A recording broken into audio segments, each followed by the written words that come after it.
கோழி தீவனம் மற்றும் மருந்துகளில் கலப்படம் இருப்பதை கண்டறிய நவீன ஆய்வுக்கூடம் வேண்டும் என நாமக்கல் கோழி பண்ணையாளர்கள் கோரிக்கை விடுத்துள்ளார்கள். நாமக்கல் மற்றும் அதன் சுற்றுவட்டார பகுதியில் 4 கோடி கோழிகள் வளர்க்கப்பட்டு நாளொன்றுக்கு 3.5 கோடி முட்டைகள் உற்பத்தி செய்யப்படுகின்றன. இந்த கோழிகளுக்கு வழங்கப்படும் தீவனங்கள், மருந்துகளின் விலை அதிகரித்துள்ளதால் பண்ணையாளர்கள் பாதிக்கப்பட்டுள்ளனர். விலை ஏற்றத்தை பயன்படுத்தி வியாபாரிகள் சிலர் கோழி தீவனங்களின் கலப்படம் செய்வதாக அவர்கள் குற்றம் சாட்டுகின்றனர். இதனை தடுப்பதற்கு நாமக்கல் பகுதியில் நவீன ஆய்வுக்கூடம் அமைக்க வேண்டும் என தமிழக அரசுக்கு கோழி பண்ணையாளர்கள் வேண்டுகோள் விடுத்துள்ளனர்.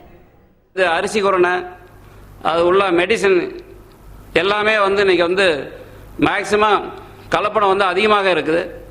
அதை கண்டுபிடிக்கிற அளவுக்கு லேப் வசதிகள் இந்த தமிழ்நாடு அரசு கவர்மெண்ட் நாங்கள் செஞ்சு கொடுக்கணும் அப்படின்னு சொல்லி பண்ணையாளர்கள் சார்பாக நாங்கள் இதை கேட்டுக்கொள்கிறேன்.